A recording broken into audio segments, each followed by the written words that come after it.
안녕하세요. 중학생이 되는 딸과 함께 살고 있는 41세 여성입니다. 저는 2년 전에 배은망덕한 인간들 때문에 지옥의 불구덩이에 빠졌다가 겨우 살아났습니다.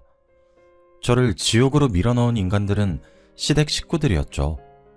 시댁 식구들은 신혼 때부터 한 통속이 되어서 돈 없고 가난한 친정과 저를 벌레 보듯이 하였습니다. 그때 당한 서러움과 억울함은 책으로 써도 몇 권은 될 정도였는데요. 그래도 여자로 태어난 업보라고 생각하고 고된 시집살이를 눈물로 참아냈습니다. 시댁 식구들을 가족들이라고 생각하고 시댁이 경제적으로 힘들어졌을 때 시댁을 다시 일으켜 세우려고 했죠. 그런데 그 인간들은 제 뒤통수를 치고 인생을 끝장내려고 했습니다. 소문이라도 내고 싶은 마음에 이 끔찍한 경험을 여러분들에게 들려드리고자 합니다. 저희 집안은 중산층으로 넉넉하진 않지만 크게 돈 걱정은 하지 않으면서 살았습니다. 어느 순간 아버지께서 해고를 당하면서 집안 형편이 기울기 시작했는데요. 불의를 보면 못 참는 성격 때문에 아버지께서 20년간 다녔던 그 회사에서 잘리신 겁니다. 아버지가 해고를 당한 이유는 회사 고위 임원의 비리를 감사원에 고발했기 때문입니다. 낙하산 인사로 온 총무이사가 회사의 공금을 횡령하기 시작한 것인데요. 그런데 이상한 건 직원들이 그 사실을 알고 있으면서 가만히 있었다는 것입니다. 참다 못한 아버지께서 총무부장을 찾아가서 총무이사의 비리에 대해 이야기했다고 하죠. 그랬더니 총무부장이 하는 말이 아주 가관이었습니다. 이 과장, 그런 건 말해서 뭐 하려고. 원래 그런 거 알고 있어도 말 안 하는 거야. 괜히 쓸데없이 설치지 말고 조용히 있어. 그러다 큰일 나면 어쩌려고 그러십니까? 나도 가만히 있는데 이 과장이 왜 나서는 거야? 찍히고 싶어서 작정했어? 부장 역시 다 알고 있었지만 총무이사가 무서워서 모른 척하고 있었던 거죠. 아버지는 몇 달간을 고민하다가 총무이사가 공금횡령을 하고 있다는 증거들을 모아서 감사원에 투서를 넣었습니다. 그 사실을 한 총무이사가 괘씸한 아버지를 잘라버렸는데요. 아버지도 모른 척 넘어가려고 했지만 2년 동안 계속해서 크고 작은 비리들이 터졌다고 합니다. 회사를 위해서 결단을 내렸는데 오히려 손가락질을 받게 된 거죠. 그리고 아버지가 모르고 있던 비밀이 하나 더 있었습니다. 공금횡령은 총무이사 혼자만의 비리가 아니었던 건데요. 아버지가 건드린 비리는 다른 임원과 거래처까지 줄줄이 엮여있던 대형 커넥션이었다고 해요. 심지어는 회장까지 연관되어 있었다고 합니다. 회장이 회사 공금을 빼돌리기 위해서 친척을 총무이사 자리에 앉힌 것이었어요. 그래서 누구 하나 건들지 못하고 있었는데 아버지가 건드렸으니 블랙리스트에 오를 수밖에 없었죠. 재취업에 번번이 실패하는 이유를 알아보니 총무이사를 비롯한 다른 임원들이 거래처를 통해서 아버지의 재취업을 원천 봉쇄하고 있었습니다. 6개월 넘게 새로운 직장을 알아보았지만 저희 아버지가 인력사무소를 전전하는 신세가 되어버렸어요. 그러면서 아버지의 성격이 이상하게 변하기 시작했습니다. 갑자기 밥을 먹다가 숟가락을 던지며 엄마에게 소리를 지르기 시작하셨습니다. 당신 왜 그런 눈빛으로 쳐다봐? 내가 우스워? 지금 내가 우습냐고? 아니, 내가 언제 당신을 무시했다고 그래요. 방금 한숨 쉬면서 혀 차는 거 다 봤어. 돈 못 벌어온다고 지금 무시하는 거잖아. 아니에요. 당신이 오해한 거예요. 듣기 싫어. 아휴, 이놈의 집구석. 이젠 마누라랑 자식 새끼까지 날 무시하네. 다정하고 부드러웠던 아버지는 무능한 가장이란 자책감에 엄마 제게 자주 화를 내셨습니다. 어쩔 때는 폭력까지 휘두르셨어요. 그러다가 3년 뒤에 병을 얻어서 세상을 떠나셨는데요. 3번에 걸친 수술과 2년간의 병원 생활로 5천만의 빚을 안겨주었습니다. 이런 상황에서 제가 할 수 있는 방법은 하나밖에 없었습니다. 고등학교를 졸업하고 직장을 구해서 빚을 갚아나가야만 했죠. 그때 회사에 들어가서 남편을 만나게 된 것입니다. 제 남편은 제가 일하던 회사의 사장 아들이었습니다. 격리 일을 하면서 남편을 지켜봤는데 사장인 아버지 밑에서 일을 배우고 있더라고요.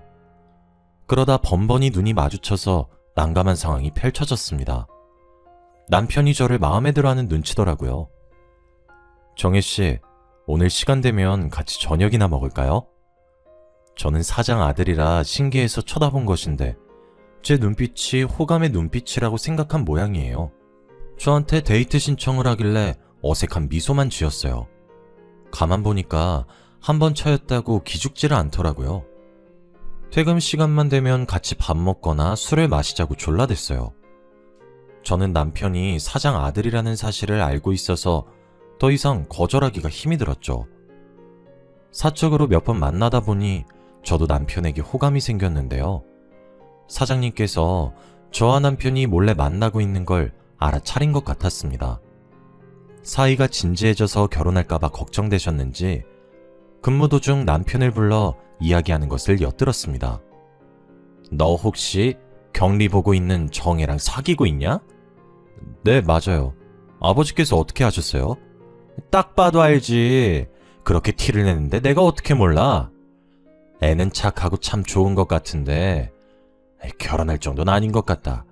경제적인 수준이 비슷해야지 나중에 부부싸움도 덜 할 거 아니야. 요즘 시대에 조건 보고 결혼하나요? 제가 못 사는 것도 아니고 그렇게 조건 따져가면서 결혼하면 저 영원히 결혼 못 할 수도 있어요. 아무리 그래도 격리나 하던 애를 며느리로 들일 수 없어. 세상에 여자가 이렇게 많은데 하필이면 정애냐? 좋은 말 할 때 다른 애 찾아봐. 그날 이 대화를 엿듣고 얼마나 우울했는지 모릅니다. 제가 생각해봐도 가진 게 빚밖에 없는데 사장님께서 결혼을 반대하는 것도 당연했죠. 제가 부모라도 더 나은 집안과 사돈을 맺으려고 했을 테니까요. 그래서 남편과 멀어지려고 연락도 줄이고 회사에서는 사무적인 대화만 나눴습니다. 제가 갑자기 차가워지니까 남편이 저를 따로 불러서 무슨 일이 있냐고 묻더라고요. 정혜야, 너 요즘 이상하다. 연락도 잘 안 받고 왜 자꾸 피하는 거야? 내가 말 걸면 단답만 하고. 혹시 화나는 일 있어? 그걸 몰라서 물어요? 저 오빠랑 사장님이랑 이야기하는 거 다 들었어요. 사장님이 우리 사귀는 거 못마땅하게 생각하시잖아. 아니야. 우리 아빠가 아직 너에 대해서 잘 모르셔서 그래. 너랑 친해지면 생각 바뀌실지도 몰라. 사장님이랑 어떻게 친해져? 우리 둘만 좋다고 결혼했다가 무슨 일이라도 벌어질지도 모르고. 나도 그렇고 오빠도 그렇고 이제 슬슬 결혼할 나이잖아. 더 좋은 사람 만나서 결혼 준비해야지. 뭐? 그럼 지금 헤어지자는 거야? 아무리 그래도 이런 걸로 헤어지는 게 말이 돼? 정혜야, 다시 생각해보자. 아버지랑 엄만 내가 설득해볼게. 남편이 이런 식으로 저를 붙잡으니까 헤어지기 어려웠죠. 남편은 부모가 반대한다고 저를 포기할 생각은 없다고 걱정하지 말라고 했어요. 그리고 진짜로 사장님을 설득시키기 시작했죠. 저를 데리고 집으로 가서 식사도 하고 술도 한 잔씩 하면서 사장님과 사적인 대화를 많이 나누게 되었습니다. 진짜로 사장님이 절 좋아하게 되실 줄은 꿈에도 몰랐는데 2달 뒤에 저희들의 결혼을 허락하시더라고요. 그런데 나중에 알고 보니 이제 제 시아버지가 되신 사장님께서 남편과 거래를 한 것이었습니다. 남편은 몇 달 동안 공을 들여서 새로운 거래처를 확보하는 데 성공했는데 만약 결혼을 허락하지 않으면 거래처를 다른 경쟁회사에 넘겨버리겠다고 협박했다고 해요. 뭐? 민철이 너 지금 뭐라 했냐? 땡땡사에 그걸 넘기겠다고? 네가 지금 미쳤어? 감히 아버지를 협박해? 아버지, 협박이 아니라 거래를 하자는 거예요. 정혜를 며느리로 드리고 좋은 거래처 확보하실래요? 아니면 이 거래 아예 그만두실래요? 제가 이 사실을 알았으면 남편을 말렸을 텐데 결국 시아버지께서 결혼을 허락하신 거였습니다. 남편 말로는 시아버지께서 끝까지 결혼을 반대하시니까 마지막 수단을 쓴 거라고 합니다. 전 이것도 모르고 좋다고 결혼식을 올렸네요. 덕분에 저는 시부모님께 밉보여서 원치도 않는 시댁살이를 하게 되었습니다. 제가 시댁까지 찾아가서 따로 살고 싶다고 말씀드리니까 시어머니는 저한테 이렇게 말씀하시더군요. 집 살 돈은 있고 혼수도 안 내왔으면서 분갈하겠단 거니? 아니요, 어머님. 같이 사시면 어머님이 불편해하실까봐. 불편하긴 뭐가 불편해? 안 그래도 몸 안 좋아서 집안일 도울 사람 필요했는데 잘 됐다. 얼른 이삿짐 옮겨. 제가 남편한테 말해서 따로 살고 싶다고 해도 시어머니께서 시댁에 남아도는 방도 많은데 굳이 분가해야겠냐고 따지셨습니다. 보나마나 저를 옆에 두고 살림을 시키면서 부려먹을 속셈이시겠죠. 결국 시어머니의 바람대로 결혼 후 회사를 그만두고 시댁살이를 시작하게 되었습니다. 예상대로 시어머니께서 저를 갈구시더라고요. 시어머니와 한 집에서 사느라 저는 방에서 편히 누워있지도 못했습니다. 그리고 시어머니만 절 괴롭히는 게 아니었거든요. 손아래 시누이는 저를 아예 가사도우미 취급했습니다. 어느 날은 제게 집안일을 시키다 못해 혼을 내기까지 했습니다. 뭐야 이게? 이건 왜 이렇게 한 거야? 아 언니, 이리 좀 와봐. 시누이가 앙칼진 목소리로 저를 부르길래 가봤더니 너덜너덜해진 속옷이 보였습니다. 시누이는 이 속옷이 세탁기에서 나왔냐며 왜 이렇게 했냐고 저를 노려보고 있었습니다. 언니, 이건 실크 소재라서 손빨래 한다고 몇 번이나 말했어요. 이게 뭐야? 비싼 건데 완전 걸레가 됐잖아. 시누이는 큰마음 먹고 산 명품 속옷이 망가졌다고 난리를 치더라고요. 이게 얼마짜린지 아냐고 난리를 치길래 한숨을 쉬면서 사과했죠. 미안해. 내가 깜빡하고 그냥 세탁기에 넣었네. 다음엔 진짜 조심할게. 그런 정신머리로 살림을 어떻게 해요? 나 엿먹이려고 일부러 이러는 거 아니에요? 아니, 엿먹이려고 일부러 그랬다니 말이 너무 심한 거 아니야? 내가 일부러 그럴 리가 없잖아. 아이씨, 짜증나게. 돈 없고 무식하면 시키는 거라도 잘하든가. 정말 멍청한 건 답도 없다니까. 저도 화가 나서 목소리를 높이니까 시누이가 짜증을 내면서 제 어깨를 치고 가버렸습니다. 그 모습을 보고 있던 시어머니께서 말리기는커녕 비아냥되기 바빴습니다. 효정아, 그만해라. 시장에서 파는 속옷만 입던 애가 명품 속옷이 뭔진 알겠니? 그러니까 쥐가 실수해놓고 괜히 짜증내고 있어. 시어머니가 은근히 저를 비꼬면서 시누이 편을 들고 거기에 신난 시누이가 저를 대놓고 비웃었죠. 그런 일이 한두 번이 아니었습니다. 거의 매일 일어나서 미칠 지경이었어요. 두 모녀는 제가 뭘 해도 마음에 들어하는 법이 없었고 늘 잔소리하고 구박만 늘어놓았습니다. 남편에게 말해봐도 시어머니와 시누이는 남편이 하는 말을 귓등으로도 듣지 않았습니다. 모두 제 집안이 가난한 탓이라 생각하고 참을 수밖에 없었는데요. 그래도 저를 이해해주는 남편만 믿고 살았는데 1년 뒤 남편이 베트남으로 가게 되었습니다. 시아버지께서 베트남에 수출을 하려고 몇 년 동안 공을 들인 사업체와 드디어 연결이 됐습니다. 거래처를 관리하려면 남편이 베트남에 가야만 했죠. 남편이 이 이야기를 해주면서 저한테 3년만 참고 있으란 말을 해주었습니다. 여보, 당신 고생하고 있는 거 다 알아. 근데 눈 딱 감고 3년만 참자. 내가 베트남에서 성공하고 오면 분가하자. 내가 제대로 호강시켜줄 테니까 조금만 참아줘. 3년? 1년도 힘들 것 같은데 3년? 안 가면 안 되는 거야? 내가 안 가면 당신이 더 힘들어질 거야. 나도 안 가고 싶었는데 당신 시댁에서 나오게 하려면 다녀와야 할 것 같아. 그럼 딱 3년이다. 더 길어지면 안 돼. 그 뒤로 우리 분가하는 거다. 나랑 약속해. 남편을 베트남으로 보내는 대신 돌아오면 꼭 분가하기로 약속했습니다. 다행히 베트남에서 아예 사는 것이 아니라 3개월이나 6개월에 한 번씩 한국으로 들어올 수 있었습니다. 남편이 잠시 한국에 온 사이 딸아이도 가질 수 있었는데요. 제 딸이 걸음마를 시작할 무렵 어처구니 없는 소식을 듣게 되었습니다. 베트남에서 일하던 남편이 교통사고를 당했다는 거 있죠. 게다가 며칠 후에 세상을 떠났다는 소식을 뒤늦게 알아서 베트남으로 가게 되었습니다. 그곳 대사관 직원을 만나 병원으로 가니 정말 남편이 죽은 채로 누워있더군요. 갑작스러운 충격에 말도 나오지 않았지만 저는 남편의 시신과 함께 한국으로 돌아와야만 했습니다. 그런데 한국에 돌아오자마자 시어머니께서 싸늘한 눈빛으로 저를 쏘아 붙이셨죠. 네가 왜 여기 있니? 남편도 죽었는데 네가 무슨 염치로 이 집에 빌부터 사려고 하는 거야?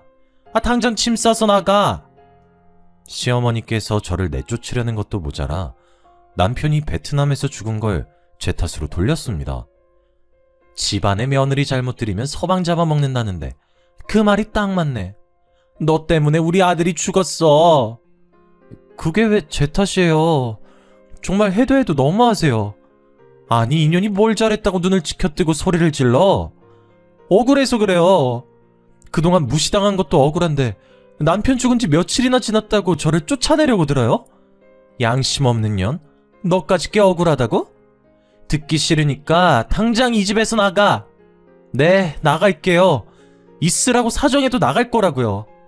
남편 장례만 치르고 바로 나갈 거니까 제발 저 좀 내버려 두세요. 남편 잡아먹은 년이 무슨 염치로 장례를 치른대? 절대 안 된다. 더 이상 볼 생각 없으니까 썩 나가거라. 시어머니께서 끝까지 고함을 지르길래 눈물을 머금고 나왔습니다. 딸을 데리고 친정으로 가니까 어머니께서 제 이야기를 듣고 같이 눈물을 흘려주셨죠. 아이고, 세상에 그런 몰상식한 집안이 다 있나. 우리 딸이 남편을 잃었는데 감히 쫓아내? 내가 결혼을 잘못 시켰다. 남편들 눈만 보는 게 아니라 시댁도 같이 보는 거였는데. 엄마, 나 너무 억울하고 푸네. 그동안 당한 수모 생각하면 밤에 잠도 안 와. 제가 울면서 그동안 엄마한테 이야기하지 못한 시댁살이를 다 털어놓았습니다. 엄마는 왜 이제 와서 이야기하냐고 저를 혼내셨습니다. 이혼했어야 했는데 왜 참았냐고 그러면서 우시는데 아무 말도 못하겠더군요. 그날 이후로 엄마와 같이 살면서 다시는 결혼하지 않으리라 다짐했습니다. 그러다 시댁 소식을 듣게 되었는데요. 시아버지께서 남편이 읽어놓은 베트남 지사를 관리하다가 몇 달 뒤에 어처구니 없는 일을 겪으셨다고 합니다. 남편 덕분에 베트남의 거래처를 뚫어서 재미를 톡톡히 본 시아버지께서 거래처 사장 말만 듣고 중국 진출을 시도했다고 하죠. 자네도 세계에서 중국 시장이 제일 큰 거 알고 있지? 이제 슬슬 중국 쪽 노려봐야지. 언제까지 푼돈만 가지고 있을 거야? 아니, 무슨 방법으로? 자네가 중국 시장에 대해 잘 알고 있나? 나만 믿어. 내가 중국에서 일해봐서 알아. 거래처 사장은 중국 시장을 노려보자면서 5억이 넘는 착수금을 요구했고 시아버지께서 제대로 알아보지도 않고 5억이 넘는 돈을 착수금으로 줬다고 하는데요. 거금을 들였으니 얼른 시작하자고 재촉했지만 거래처 사장이 오히려 느긋하게 생각하라고 으름장을 놨다고 해요. 원래 중국이란 나라가 뒷돈이 많이 들어가는 곳이야. 허가 받으려고 해도 여기저기 뒷돈 찔러줘야 하니까 가만히 있어. 너무 나서지 말고 기다리라고. 사업 허가만 나면 중국 시장에 수출할 수 있을 거라고 하더군요. 이미 거래할 고정 거래처까지 만들어뒀다고 호언장담하면서 중국어로 된 여러 가지 서류들을 보여주었습니다. 그리고 10억을 추가로 더 요구했습니다. 시아버지께서 그 서류들을 보고 고민하다가 베트남 지사를 처분해서 돈을 마련했다고 합니다. 사기라고 생각하지 못하고 중국에 올인한 셈이었죠. 당연히 시어머니께서 이 사실을 아시고 말리셨다고 하는데요. 여보, 너무 무리하는 거 아니에요? 만약 실패하면 뒷감당 어떻게 하려고 그래요? 걱정하지 마. 조 사장이 누굴 속이고 뒤통수 칠 사람은 아니니까. 이제 통관허가만 나오면 끝난대. 조금만 기다리고 있어. 그 사람이 뭔데 그렇게 믿으시는 거예요? 아무리 생각해도 사기꾼 같은데. 사기꾼은 무슨 사기꾼이야? 아무것도 모르면 가만히 있어. 이런 식으로 걱정을 하는 시어머니에게 도리어 큰 소리를 내셨죠. 하지만 거래처 사장은 이런저런 핑계를 대면서 돈을 여러 번 받아갔다고 해요.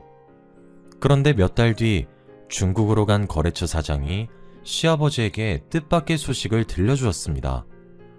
중국 지사를 내러 비행기를 탄 것이 아니라 아버지 돈을 가지고 튀어버렸다는 사실을 알려준 거죠. 자기가 속았다는 사실을 알게 된 시아버지께서 순식간에 도박에 빠지셨습니다. 몇 시간 만에 일확천금을 얻을 수 있다는 도박꾼 말에 넘어가 마카오에 있는 카지노까지 가게 되었거든요. 처음에는 소액으로 시작했지만 잃은 돈을 만회하기 위해서 점점 더 큰 액수를 베팅했다가 큰 사단이 나고 말았습니다. 회사의 공금까지 곶감 빼먹듯이 쓰다가 회사가 거덜나기 일보 직전인 상황에 몰렸다고 합니다. 덕분에 시아버지께서 15억이 넘는 빚을 지게 되었습니다. 결국 마카오에서 한국으로 돌아온 시아버지께서 이 사실을 고백하니까 시어머니께서 쓰러지실 뻔했죠. 아이고, 이제 망했네. 어쩌면 좋아. 빚이 15억이라는데 어쩌면 좋아. 시어머니께서 하루아침에 알거지 신세가 되었다며 바닥에 주저앉아 통곡을 하셨습니다. 시간이 지나자 집까지 압류되어서 길바닥에 나앉는 처참한 신세가 되어버렸다고 하는데요. 저희 엄마가 그 소식을 듣고 시댁이 벌 받는 거라고 하셨습니다. 아이고, 꼴 좋다. 돈 좀 있다고 내 딸 구박하고 쫓아내니까 그런 천벌을 받는 거야. 그런 놈들은 혼쭐 좀 나봐야 돼. 맞아. 시댁이 벌 받으니까 우리가 잘 되네. 진짜 사람 죽으란 법 없나 봐. 제가 괜히 이런 말 하는 것이 아니었습니다. 15년 전에 외할아버지가 돌아가시면서 외동딸이었던 저희 엄마에게 논과 밭이 있는 땅을 유산으로 물려주셨습니다. 엄마는 아직 팔 때가 아니라는 동네 사람들 말에 그 땅을 팔지도 못하고 벌금을 물어야 하는 애물단지였습니다. 엄마 말로는 그 땅이 농지여서 경작하지 않으면 벌금을 내야 한다고 하더라고요. 결국 농사지을 형편이 안 돼서 벌금을 피하려고 마을 사람들에게 소작을 주었다고 하죠. 그런데 15년 뒤에 그 일대에 대규모 신도시가 들어서면서 엄마가 돈방석에 오르게 된 것입니다. 저도 모르고 있었던 사실을 어떻게 알았는지 시아버지께서 엄마에게 연락해 아양을 떨었다고 합니다. 저는 이 사실을 엄마를 통해 모두 다 전해 들었고요. 엄마도 글쎄 시아버지께서 도와달라고 아양을 떨면서 들은 말이라고 하더라고요. 안 싸돈 소문 들었어요. 가지고 있던 땅이 대박났다면서요. 정말 축하드려요. 쥐구멍에도 볕들 날이 있다더니 이젠 갑부가 되셨네요. 뭘요. 남편 잃고 혼자 사는 과부를 하늘이 딱하게 여기신 거죠. 딱하게 여기긴요. 딱한 사람은 따로 있는데. 네? 무슨 일 있으셨어요? 제가 하던 사업이 갑자기 힘들어졌어요. 그래서 조금만 도와주신다면 죽어도 잊지 않겠습니다. 그러면서 자기가 어떻게 사기를 당했고 사업을 망하게 되었는지 이야기해 주었다고 해요.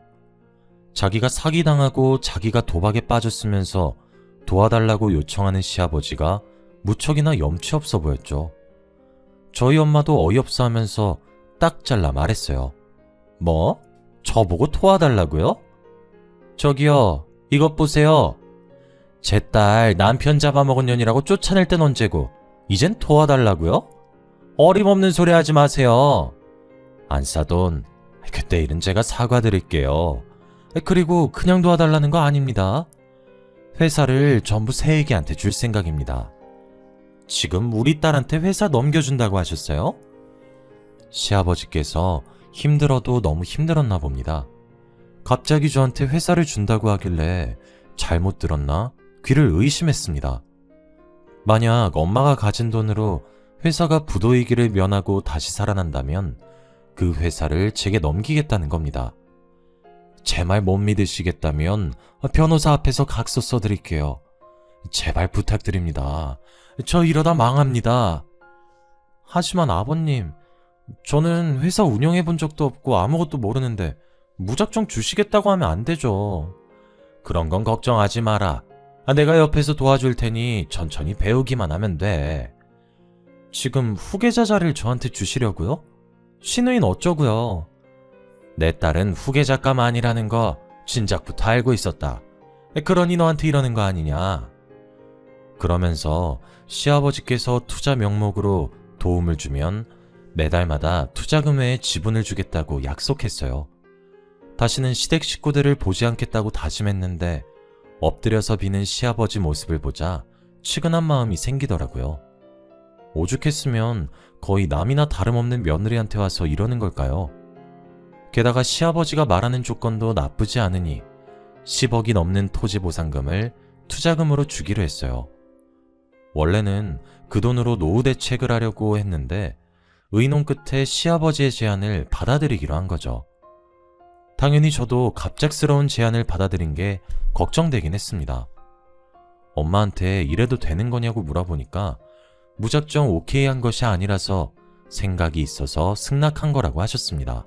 확실하게 계약서도 받아뒀고 건물보단 회사에 투자해서 매달 수익 챙기는 게 훨씬 나을 것 같구나. 네가 회사 차지하면 CM이랑 신우도 널 얕잡아 볼 일 없을 거다. 엄마가 며칠 뒤에 계약서대로 시아버지께 10억을 투자했습니다. 그 덕분에 시아버지께서 급한 불을 끌 수 있었고 시댁도 압류의 위기에서 벗어날 수 있게 되었습니다. 시어머니도 이 사실을 알고 제 눈치를 보며 고맙다는 인사를 다 건네더라고요.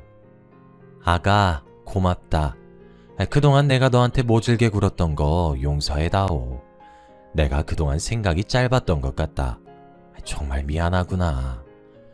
시어머니께서 제 손을 잡고 머리까지 숙이시길래 불편한 마음이 들었습니다. 게다가 시누이까지 제게 사과를 하며 시댁으로 다시 들어와서 살라고 하더군요. 저는 이 사람들을 용서할 생각이 없었는데 저 자세로 나오니 마음이 흔들렸습니다. 게다가 시아버지께서 저를 대표이사로 앉히겠다는 약속을 지키셨죠.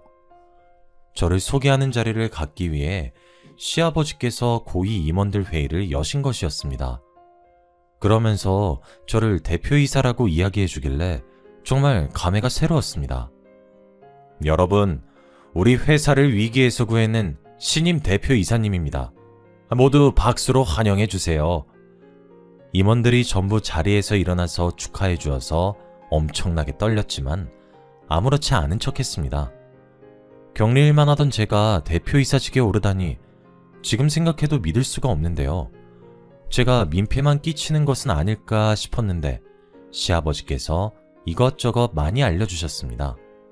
회사 일을 아예 안 해본 것이 아니라서 헤매지 않고 금방 배울 수 있었죠. 시아버지께서도 몇 년 동안 저를 가르쳐 주시면서 해준 말이 아직도 잊혀지지가 않아요. 아가, 내가 옆에 있으니까 아무 걱정할 것 없다.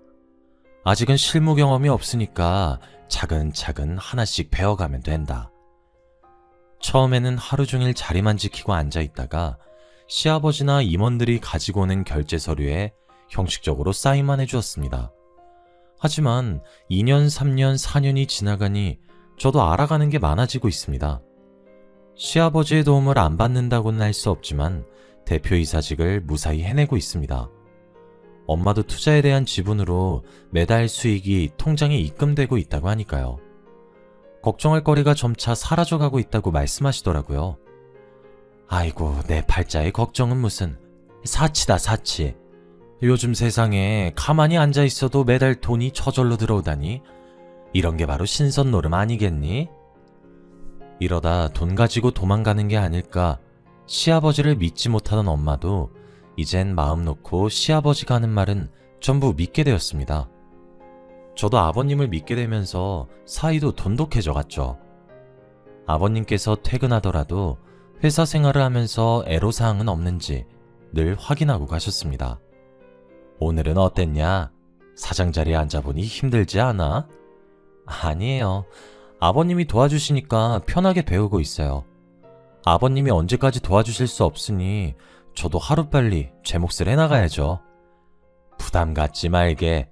안 사돈 아니었으면 난 벌써 알거지에 노숙자 신세가 되었을 거야. 이렇게 이야기하다 보니 시아버지의 말과 태도가 확실히 달라진 게 보였죠. 저도 점차 아버님을 신뢰할 무렵 시아버지께서 새로운 사업을 추진하겠다고 제게 사인을 하라고 요구했어요. 새로운 사업이라면 어떤 건가요? 제가 묻자 시아버지께서 다른 임원들을 쳐다보면서 미소만 짓고 계셨습니다. 그때 기획이사가 대신 나서서 이야기해 주었는데요. 사업 다각화를 위해서 회사의 판매망을 확장하는 사업인데 길게 설명드리자면 어려울 테니까 지사를 몇 개 더 만드는 거라고 생각하시면 됩니다. 네, 알겠습니다. 기획이사는 길고 장황하게 설명하려다가 사업에 대해서 잘 모르는 저를 위해서 간단하게 설명해 주었습니다. 저는 그래서 서류에 사인만 해주었죠. 그런데 얼마 뒤 기획팀장이 심각한 표정으로 저를 찾아왔습니다.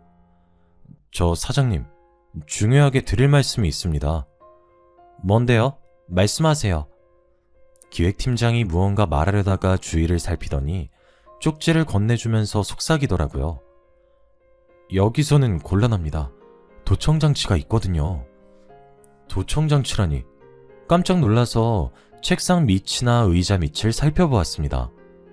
그런데 제 눈에는 아무것도 보이지 않더군요. 기획팀장이 준 쪽지에는 퇴근 후에 땡땡 카페로 오라는 말만 적혀 있었습니다. 그래서 그 카페로 갔더니 입구에서부터 기획팀장이 보이더군요. 제가 아는 체를 하니 기획팀장이 부들부들 떨며 말없이 커피만 마셨습니다. 무슨 말을 하려고 저러나 어서 말해달라고 재촉했더니 기획팀장이 믿을 수 없는 말을 내뱉었습니다. 사장님, 뒤에서 다 들었습니다. 전임 사장님 며느리 되신다면서요? 지금 전임 사장님하고 임원들의 농간에 놀아나고 있다고요. 그냥 있다가는 감옥에 가게 될 겁니다. 기획팀장은 아무것도 모르는 사람한테 이럴 수 없다며 잔뜩 흥분한 채 목소리를 높였습니다. 제가 놀라서 어리둥절해 있자 기획팀장님이 차분하게 모든 상황을 설명해 주었는데요. 시아버지께서 저를 바지 사장으로 앉혀놓고 이용하고 있다는 충격적인 말을 꺼내더군요. 아버님께서 임원들과 한통속이 되어서 회사 공금을 야금야금 빼돌리고 있었는데 이제 곧 회사에 있는 자금을 전부 빼돌릴 거라고 합니다. 그리고 고의로 부도를 낼 거라고 하더군요. 제가 믿을 수 없다고 하니까 기획팀장이 더한 말을 해주었습니다. 아직 놀라기엔 일러요. 그 인간은 저번에도 회사를 말아먹은 전적이 있으니까요. 도박에 빠진 놈을 믿는 것 자체가 미친 짓입니다. 시아버지께서 도박 맛을 잊지 못해 아직까지 카지노를 오가고 있다고 해요. 예전에도 해외 출장을 다니면서 카지노에 가려고 회사 공금에 돈을 댔다가 수습하기 힘든 지경에 이르자 동업자에게 뒤집어 씌웠다고 합니다. 이번에는 제가 그 타겟이 된 거고요. 저희 엄마가 돈방석에 앉았다는 소문을 듣고 저희 모녀를 이용하려고 끌어들인 겁니다. 그러면서 얼마 전에 사인한 서류를 언급하더군요. 사장님께서 사인한 서류는 회사를 고의로 부도내는데 이용할 겁니다. 투자자들이 사장님을 고발하게끔 할 게 뻔해요. 시아버지와 임원들이 돈을 챙겨서 도망을 가면 바지 사장인 저는 꼼짝없이 법적인 책임을 지게 되는 거죠. 왜 굳이 아무것도 모르는 저를 대표이사직에 앉히나 싶었습니다. 아직도 아버님을 믿은 게 후회가 되네요. 세상에, 누가 투자금 줬다고 회사 대표이사 자리를 내어줄까요? 시아버지를 믿은 제가 너무 바보같이 느껴졌습니다. 그래서 제가 이 사실을 알려준 기획팀장에게 소리를 지르고 말았습니다. 말도 안 돼요. 제가 그 말을 믿으라고요? 입 닫고 모른 척할 수 있는 일이었는데 왜 말해준 거죠? 제 친한 친구도 당했습니다. 민철이 녀석도 몇십 년 동안 이 회사 다니며 모든 걸 내걸었는데 아무렇지 않게 사기를 치더라고요. 그냥 모른 척 할 수도 있지만 자꾸 민철이 녀석이 생각나서 그냥 두고 볼 수만은 없었어요. 큰일이 나기 전에 빨리 손 쓰셔야 합니다. 믿기지 않으면 직접 보라며 기획팀장이 자기가 모은 증거 자료들을 제게 주고 자리에서 떠나버렸습니다. 그래서 저는 바로 경찰서를 찾아갔죠. 형사들과 함께 시아버지를 찾아갔더니 아무것도 모르고 임원들과 회의를 하고 있더군요. 형사가 아버님 손목에 수갑을 채워버리자 아버님께서 소리를 지르셨습니다. 당신 뭐야? 왜 나한테 수갑을 채웠는데? 뭐? 네가 신고를 했다고? 아가, 이게 무슨 짓이냐? 네가 뭘 단단히 오해하고 있는 모양인데 난 아무것도 안 했다. 일단 수갑 풀고 이야기 좀 나누자. 끝까지 오리발 내밀 셈이세요? 당신이 회사 돈 챙기고 도망가려고 했잖아. 형사님, 전 이분이랑 이야기할 생각 없으니까 빨리 경찰서로 데려가 주세요. 형사가 아버님을 데려가자 어이없는 일들이 드러나기 시작했습니다. 시어머니도 시아버지의 계획을 알고 있었지만 일부러 숨기고 있었던 거였어요. 그 사실을 알고 엄마가 시댁을 찾아가 난리를 피우셨습니다. 다짜고짜 물건을 집어던지다 못해 시어머니의 뺨을 갈겨버렸죠. 네가 미쳐도 제대로 미쳤구나. 돈에 미쳐서 며느리를 감옥에 보내려고 해? 네 년도 감옥에 들어가야 해. 두고 봐. 내가 꼭 감옥에 넣어줄 테니까. 시어머니랑 시누이는 엄마가 진짜로 고소를 할 줄은 몰랐나 봐요. 코웃음을 치며 저희를 내쫓더니 엄마가 변호사를 선임해서 회사에 넣었던 투자금을 모두 돌려받는 소송을 하자 태도가 바뀌었죠. 엄마가 시댁의 재산을 압류하는 과정에서 집까지 압류하게 만들었거든요. 시어머니와 시누이가 그제야 집으로 찾아와 울면서 빌었습니다. 새아가, 내가 잘못했다. 너희 엄마가 그러던데 네가 용서해주면 소송 철회한다고 하더라. 우리 진짜 집 압류당하면 길바닥에 나 앉아야 돼. 우리 애정을 생각해서라도 집만은 돌려다오. 제발 부탁한다. 언니, 나하고 결혼한단 말이야. 그런데 집이 압류된다니. 언니, 나 좀 살려줘. 시키는 건 뭐든지 다 할게. 잘못은 아버지가 했지 내가 한 게 아니잖아. 뭐? 네가 정말 잘못한 게 없는 것 같아? 비싼 속은 망가졌다고 나한테 하던 짓은 기억 안 나는 모양이구나. 난 너한테 할 말 없어. 뭐든지 다 한다고 했으니까 여기서 당장 나가든지 해. 얘야, 내가 잘못했다. 이렇게 빌게. 언니, 내가 못된 년이라 그랬어. 반성할게. 반성할 테니까 제발. 저는 시어머니와 시누이가 뭐라 하든 간에 예전에 저를 쫓아냈듯이 집에서 내보냈습니다. 사람에게는 넘지 말아야 할 선이 있습니다. 그 선을 넘는 순간 언젠가는 혹독한 대가를 치러야겠죠. 아직까지 법정소송 다툼이 이어지고 있지만 저는 절대 포기할 생각이 없습니다. 끝까지 가서 저를 속이고 농락한 시댁에게 복수해주려고 합니다. 이 사연을 보내는 것도 복수하는 방법 중 하나라고 생각하는데요. 제발 부디 시댁 사람들이 제 복수를 달게 받고 진심으로 뉘우치길 바랍니다.